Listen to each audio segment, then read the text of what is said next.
여러분 안녕하십니까, 김용호입니다. 오늘 형우살롱에서는 북한의 김주의 4대 세습이 과연 현실적으로 가능한 것인지 또 진행이 되고 있는 것인지 그런 얘기도 좀 해보고요. 그리고 미 대선의 결과에 따라서 북미 관계 또 이 남북 관계는 또 어떤 변화를 맞게 될지 우리 국내 최고 전문가이신 박원곤 이화여대 북한학과 교수님 모시고 얘기를 좀 나눠보겠습니다. 어서 오십시오. 네, 안녕하십니까. 예.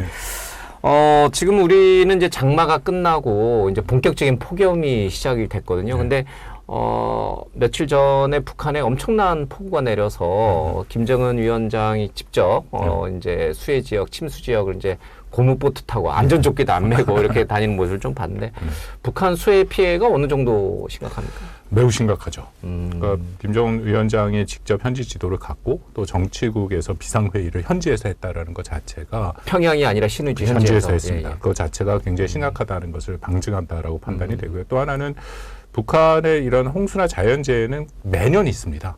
매년 그렇죠. 있고 그래서 북한 당국이 일정 수준 좀 그 보도나 그런 것도 자제하는 부분이 있어요. 그런데 이번에는 거의 실시간으로 보도를 했다라는 거는 예. 뭐 두 가지 의미를 볼 수 있습니다. 말씀드린 것처럼 매우 심각하다라는 건 분명해 보이고 또 하나는 민심이 동요할 정도로 심각하다. 그럴 수 있기 때문에 두 번째가 바로 그 부분인데 김정은 시기에 들어서서 늘 강조하는 게 이른바 애민사상, 인민대중제일주의라는 걸 얘기하는데요. 예. 자기 할아버지 때 나온 건데 그만큼 자기가 인민, 북한 주민을 사랑한다라는 모습을 현지에 가서 말씀하신 것처럼 뭐 거의 차에 갇힐 만큼 비가 쏟아지고 그러니까요. 고무보트 타고 가고 어떨 때는 뭐 이렇게 바지 걷고 막 물에도 들어가고 그런 모습을 보여주고 있다라고 판단이 됩니다.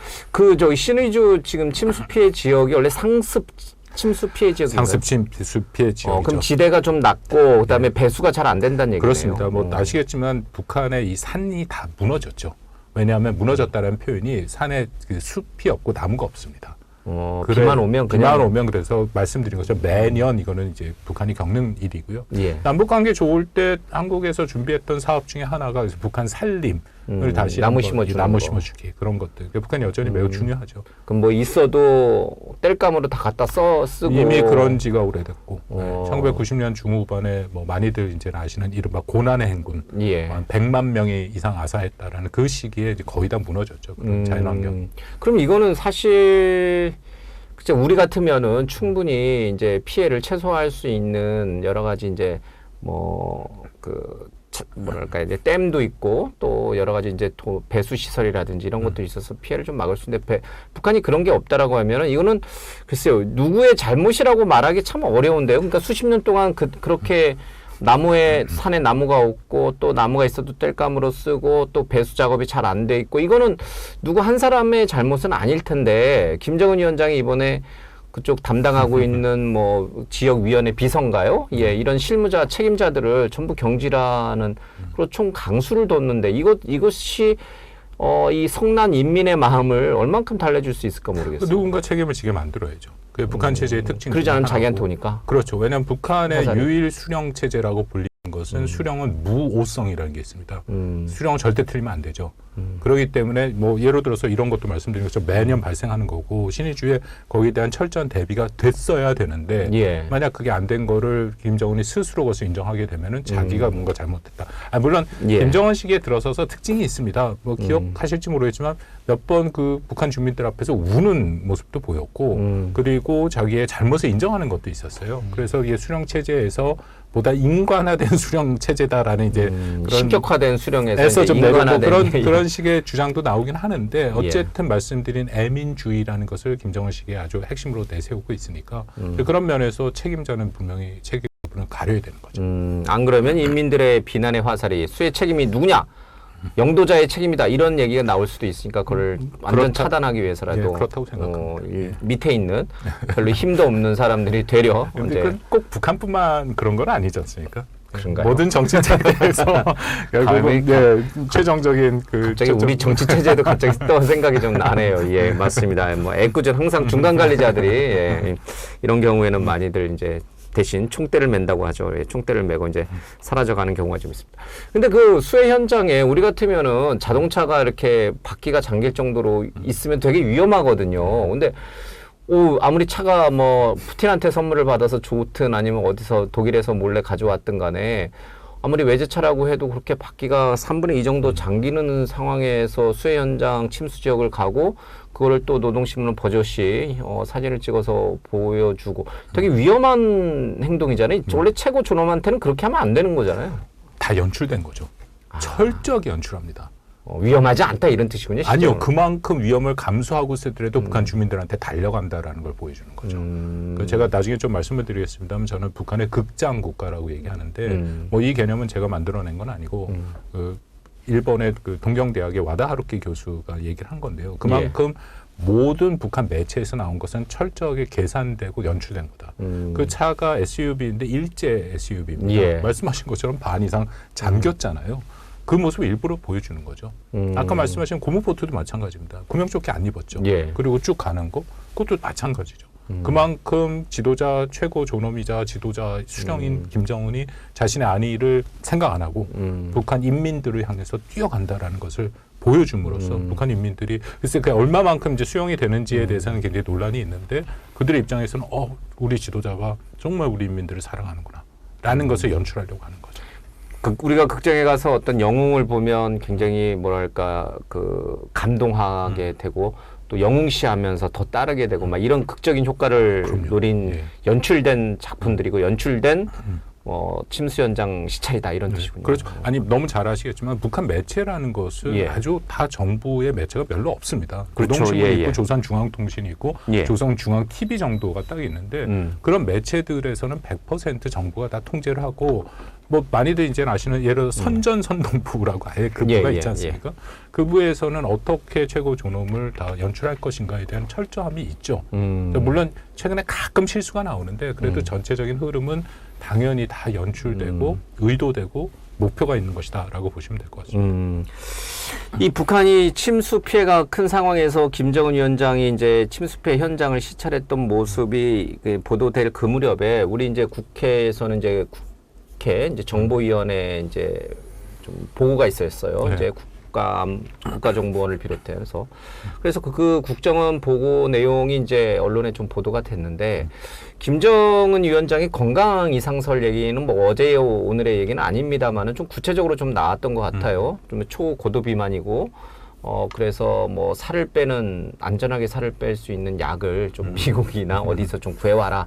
뭐 이런 지령을 내렸다 이런 언론 보도까지 좀 나왔는데, 침수 피해 현장에 김정은 위원장의 모습을 보여준 것은 일각에서 제기하고 있는 김정은 위원장의 건강 이상설을 좀 잠재우기 위한 그것도 일종의 그런 노림수가 있었던 건가요? 건강 이상설은 더 이상 일종의 변수 같지는 않습니다. 그러니까 우리가 화면으로 충분히 보고 있죠. 특히 2018, 19 기억하시겠지만 2018년에 판문점까지 내려오면서 숨소리, 땀까지도 우리가 다 볼 수 있는 상황이었고 그런 상황이기 때문에 고도 비만 명확합니다. 이번에 말씀하신 정보위에서 얘기한 건 140kg라고 얘기를 하니까 뭐 각종 병이 성인병이 다 있을 수밖에 없는 거죠. 그건 저같이 뭐 이쪽에 종사하지 않는 사람이라도 상식적으로 보이는 부분이고요. 그리고 말씀하신 이제 대표적인 사례가 기억하시겠습니까? 하실 거라고 생각하는데 2020년 4월달 그때 한 달 한 25일 동안 김정은이 안 나타나니까 사망설이 불거지지 않았습니까? 그 좀 굉장히 에피소드 같이 돼버렸는데 미국에서 방송 하나가 갑자기 사망설을 한국의 정보통으로 가서 했는데요. 그 상황에서 가장 중요한 거는 김정은의 안위에 대해서는 더군다나 사망이나 건강은 북한에서 가장 높은 수준의 비밀 등급에 속합니다. 뭐 당연히 그럴 수밖에 없죠. 직접 접근할 수 있는 사람들도 매우 제한되고 정말 어떤 건강에 문제가 생겼다라는 것은 북한의 한 5명 정도? 그 정도밖에 알 수 없는 그런 상황인데요. 그걸 빼고 정부위에서 판단한 거는 아마 상식적으로 그리고 화면에 나타나는 모습 자체가 그런 면이 있었고 한 2년 전만 해도 표현이 그렇습니다. 북한은 이제 다이어트를 살각이라고 하는데 상당히 성공해갖고 한 뭐 100kg까지 밑으로도 내려왔다. 그때 사진이 있습니다. 그 두 개를 비교해 보시면 확실하게 차이가 나는데 최근에 다시 많이 살이 쪘다. 정보위에 보고한 내용들을 보면 술, 담배, 뭐 그건 원래 잘 알려졌습니다. 너무 많이 하잖아요. 너무 많이 한다고 담배는 뭐 거의 24시간 한다라고 얘기를 하고 있고 그리고 또 하나 이미 조금 알려진 게 잠을 안 잡니다. 그러니까 이 낮과 밤이 바뀌었습니다. 그러니까 쉽게 말해서 김정은은 워커홀릭입니다. 그래서 본인이 어디 이제 쓴 글 같은 게 일부 있는데 자료들이 새벽 5시에 보통 잔답니다. 그러니까 뭐 자는 시간이 낮에 조금 자는 그 정도고 대부분은 엄청나는 많은 보고서, 그 세세한 것까지 본인이 다 챙긴다고 하더라고요. 근데 그런 거 전반적인 거에 또 스트레스를 많이 받지 않습니까? 그렇다면 그런 네. 리더들이 스트레스를 많이 받죠. 사실은 좀 이렇게 다 나눠놓고 뭐 자기가 직접 챙기는 것보다는 믿고 해서 그렇게 해서 최종적으로 예, 봐도 일이 많은데 그런 걸 다 보자 보니까 전체적으로 자기가 쉴 수 있는 시간도 없고 계속해서 생각해야 되고 그래서 술을 또 그렇게 많이 마신다. 그러니까 저는 이게 상식적으로 우리가 이제 현대인들이 살찌는 이유가 뻔하잖아요. 기름진 음식에 술이라든지 이런 걸 많이 먹고 운동을 안 하고 네. 물론 이제 체질적으로 또는 이제 병적인 부분도 좀 있겠습니다만 뭐 그런 요인이 아닌 일반인들의 경우 살찌는 거는 보통 운동을 게을리하고 기름진 음식 좋아하고 그다음에 뭐 술, 담배 많이 하고 이러면 이제 살이 찌는 거잖아요. 그렇죠. 예. 저는 그래서 살이 찌는 줄 알았더니 그게 아니고 새벽까지 그러니까 잠을 많이 안 자는 것도 사실은 굉장히 그 살찌는데 영향을 준다고 하더라고요. 물론 이제 뭐 과학자 의사들마다 좀 다르긴 합니다만은 그러니까 수면 부족인데 그 수면 부족의 주 원인이 여러 가지 보고서라든지 서류를 직접 본인이 일일이 꼼꼼히 챙기니까 그럼 나름 열심히 일하기 때문에 살찐 거네요. 그렇지만 생활 습관 치고는 최악의 생활 습관을 갖고 있다. 술, 담배 하고 거기에 5시까지 잠도 안 자고 예. 이제 그런 상황이면은 건강이 좋아지기가 어렵죠. 뭐 술 먹을 때 그 워낙 또 독주니까 북한은 예. 뭐 그냥 먹겠습니까? 물론 아까 말한 대로 좀 기름진 과음을 음식. 많이 한다. 그게 많이 알려져 있습니다. 근데 이제 나이가 아직은 젊은데 본인이 본인 건강에 그렇게 신경을 안 쓰나요? 국가 지도자인데. 더군다나 북한 체제에서는 계속 말씀드린다면 유일 영도 체제, 최고 존엄이기 때문에 그 건강을 챙기는 엄청난 이 사람들이 있죠. 주변에서. 그럼요. 그래서 당연히 뭐 방금 말씀하신 약 같은 거고요. 근데 그건 약 갖고 되는 건 아니고. 다이어트 약을 구해라 이런 예, 이제 뭐 그런 얘기도 지령을 있고, 내렸다는 얘기도 예, 일본 언론에 그리고 보도가 각종 됐죠. 성인병이 있으니까 치수가 다 높을 거고 그런 얘기들을 하는데 중요한 것은 그걸로 되는 건 아니고 이제 본인의 이런 생활 습관, 식습관, 담배도 끊어야 되고 다 예, 그렇게 예. 되는데 그게 북한에서도 쉽지 않겠죠. 왜냐하면 북한 체제에서 최고 존엄한테 아무리 뭐 그 의학에 종사하는 사람이라도 뭐 저기 수령 뭐 그런 식으로 가서 얘기해서 살을 좀 뺀다라는 얘기를 쉽게 못할 겁니다. 분위기상. 그러니까 본인이 뭔가 그쵸? 결심하고 가야지 되는데 근데 말씀드린 것처럼 2년 전에 상당히 뺐었거든요. 근데 왜 갑자기 그러면 살 빼면서 본인의 건강을 관리해야겠다라고 생각했던 김정은이 갑자기 왜 스스로 몸을 방치하면서 이렇게 140kg까지 쪘을까? 그게 각종병. 최근 상황에서 말씀드린 2년 전 상황과 지금 놓고 보면은 북한의 상황이 전반적으로 안 좋습니다. 그러니까 크게 두 가지인데요. 예. 경제적인 측면에서 매우 안 좋습니다. 그러니까 상식적인 선에서도 말씀을 드릴 수 있는 게 북한이 세계에서 가장 오랫동안 코로나 기간 동안 국경을 봉쇄한 국가입니다. 무려 3년 반을 국경을 봉쇄를 했고요. 그러니까 그의 경제가 좋아질 수가 없죠. 예. 그리고 그 이후에도 여전히 제재를 받고 있고 물론 최근 러시아와의 관계를 통해서 뭔가 자신들이 돌파를 하려고 하는데 예. 이 중국이 또 그만큼 도와주지 않는 거는 이미 수치로 다 나타나 있고 예. 경제가 굉장히 안 좋다라는 거고요. 또 이제 말씀을 좀 나눌 기회가 있겠습니다만 북한 내에 이른바 사상 이완이 매우 심각합니다. 2020년부터 3가지 법이 통과됐는데 이게 2020년에 통과된 반동사상 문화배격법이라는 게 있어요. 예, 이게 예. 무슨 법이냐면 그들은 이제 괴뢰 문화라고 얘기하는데 우리 남조선 이게 남조선이라는 표현이 아시죠? 대한민국 한국의 K컬처 우리 한국의 드라마를 봤다든지 영화를 봤다든지 혼자서 보면 최소 5년에서 15년 노동교화형에 처해집니다. 그러니까 노동교화형이 뭔지 아세요?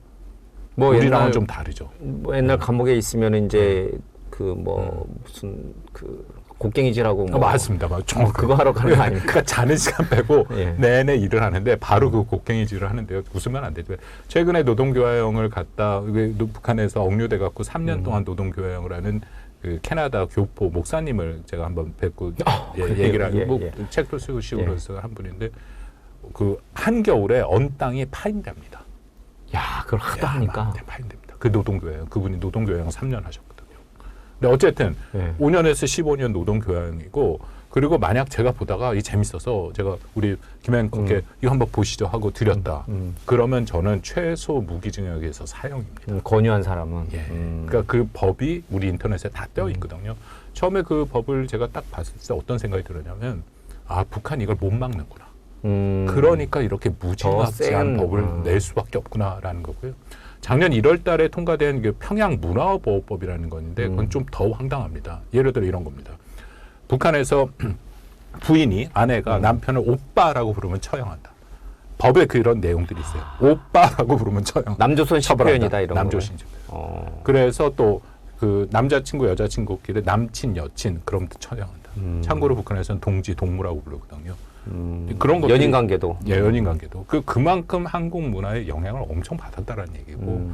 근데 재밌는 게 그 처벌을 예를 들어서 부부간에 있는데 오빠라고 불렀는데 어떻게 알 것인지 첫째.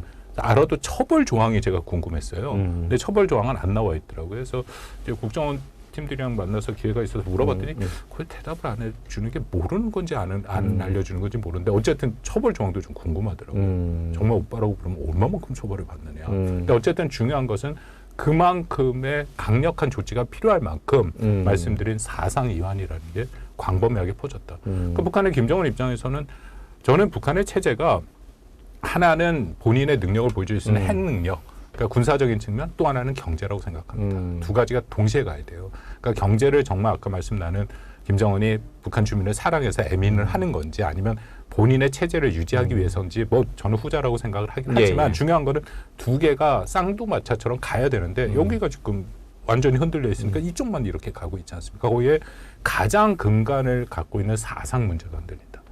북한에도 MZ세대가 있는 거 아시죠? 그렇겠죠. 북한판 예, MZ세대. 예, 예. 우리가 그들을 장마당 세대라고 부르는데요.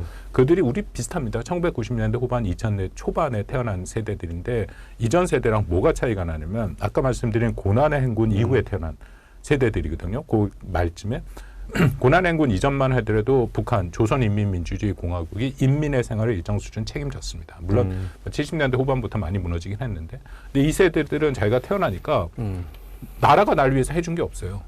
그냥 그렇죠. 돈을 버는 게 자기 엄마가 주로 엄마가 장마당 가서 경제활동하고 오히려 뭐 정부에서 일하고 다 직업을 줘야 되니까 사회주의 국가 특성 거기선 돈 한 푼도 못 벌어요. 배급받아서 자기들이 먹고 쓰고 하면서 큰 건 아니었으니까. 예, 평양 일부를 제외하고 배금 다 무너져. 그러니까 이 친구들의 특징이 두 가지인데 첫째는 약간 우리 MZ세대 다 비슷하지 않습니까? 이제 국가가 날 위해서 해준 게 뭐가 있어 하는 생각이 첫 번째고 두 번째는 외부 사조. 괴뢰 문화, 한국 문화의 노출 빈도가 너무 높습니다. 그러니까 최근에 그 통일부에서 사회 실태 조사 보고서 나왔는데 최근 5년 탈북민 중에 90% 이상이 한국 문화를 접해봤다. 그러니까 생각해 보세요. 북한은 아까 말씀드린 극장 국가인데 극장 국가면 극장 안에서 자신들이 딱 필요한 것만 보여줘야 되는데 그 젊은 세대들은 극장 밖을 보기 시작한 거예요. 그 뭐가 더 궁금하죠. 똑같은 영화 맨날 하는 거 지겨운데 가뜩이나 밖을 보기 시작했더니 더 재밌는 게 있는 게 그런 게 입장에서 그 영화를 트는 입장에 총 감독이자 책임자인 김정은 입장에서는 아주 심각한 도전이 됐습니다. 경제적으로 굉장히 어렵고 남조선 문화와 같은 이제 사상 이완 문제가 굉장히 심각하게 대거두가 되니까 늘 스트레스를 받으면서 살고 있다. 하루 24시간 내내. 그럴 수밖에 없다고. 그러니까 포금을 하게 되고 또 잠도 안 자고 물론 뭐 서류 검토를 하느라 안 잘 수 있지만 그러다 보니까 자연히 살이 찔 수밖에 없다. 통제가 불가능하다. 네. 따로 시간 내 가지고 운동할 농구 좋아하니까 농구할 시간도 없을 거고. 못하죠. 지금 살을 빼야지 그 상황에서 농구 뛰다가. 그럼 이런 말이 좀 그렇습니다만 김정은 위원장은 스스로 자신의 수명이 오래 남지 않았다는 걸 알고 있나요? 그건 진짜 뭐 직접 가서 물어봐야 아니면 그래야만 왜냐하면 이제 이래야만 다음 얘기로 이제 진전이 됩니다. 아니 그 말씀에 왜냐하면 제가 김주애를 후계자로 내세우는 작업들이 이뤄진다라고 이제 우리 국내 언론에서 일부에서 보도하는데 자기가 올해 벽에 뭐 할 때까지 산다고 하면 100세까지 산다고 하면 그 새파랗게 어린 딸 김주애를 뭐하러 후계자 작업으로 내세우기 위한 작업에 들어가겠습니까? 본인의 수명이 오래 남지 않았으니까 내가 죽기 전에 김주애를 빨리 후계자로 만들어놔야겠다. 이렇게 이제 조급함이 생겨서 그 작업이 시작되는데 그래서 이제 궁금해지는 거예요. 김정은은 자신이 오래 살 것인지 살지 못할 것인지에 대해서 뭐 주변에 북한에도 의사들이 있으니까 뭐 그게 엉터리든 아니든 대략은 짐작하고 있지 않겠는가. 그 본인의 건강을 우려하는 것은 맞습니다. 왜냐하면 아까 말씀드린 것처럼 한 2년 전에 살을 뺐거든요. 그러니까 상당히 요만큼 굉장히 많이 위험하니까 본인이 그렇죠. 살을 뺀 거는 건강상의 뭐 위험 신호가 직접 왔다든지 아니면 뭐가 있으니까 뺀 거고 그러니까 그만큼 자기의 건강 상태를 모른다고 생각지는 않고요. 뭐 당연히 알겠죠. 그리고 2018년 9월 달에 그 당시 문재인 대통령이 그 같이 백두산에 갔지 않았습니까? 예, 예. 근데 그때 백두산에 짧은 거리로 올라가서 헉헉대니까 그 당시에 리설주가 자기 남편에 대해서 약간 뭐 저렇게 헉헉댄다라는 얘기를 할 정도로 모르진 않겠죠. 최소한 리설주는 얘기를 했을 가능성이 있으니까 자기 남편에 대해서 계속. 그런 상황이다라고 판단이 되고요. 다만 지금 말씀하신 김주의 후계자론 이거는 여전히 좀 굉장히 논쟁적입니다. 교수님이 인정 안 하시는군요. 이제. 저는 네. 아직은 조금 봐야 돼. 그러니까 이게 두 가지 측면이에요. 맞는 것 같긴 한데 정말 그러면 이해가 안 되는 게 너무 많습니다. 이거는 제가 걱정할 일은 아니지만 북한 체제의 또 다른 심각한 도전이 될 것 같아요. 김주혜를 내세운다면. 그런 면에서 아직은 답해야 할 질문들이 많이 남아있다고 생각합니다. 예.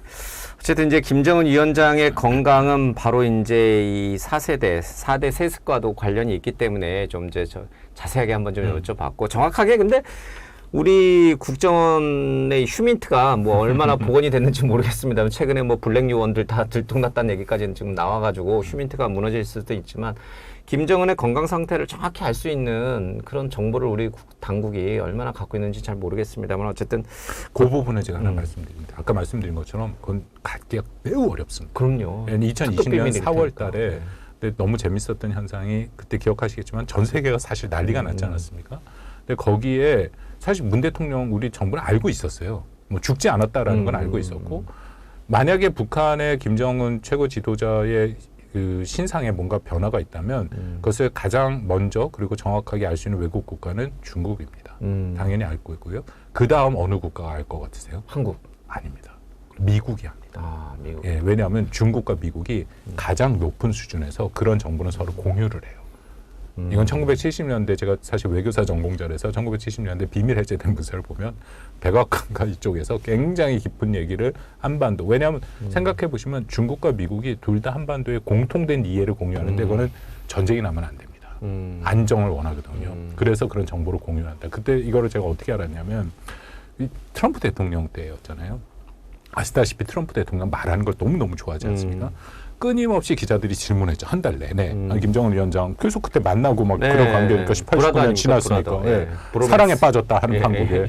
어떻게 되냐고 계속 질문했더니 그때 트럼프 표정이 본인은 알아요. 근데 말은 못해요. 그래서 내가 아는데 막 그렇게 너무 말하고 싶은 그러면서 뭐 괜찮을 거야 막 그렇게 넘어가더라고요. 그래서 제가 그걸 딱 보고 이 사람은 아는구나. 근데 정부도 알고 있었죠.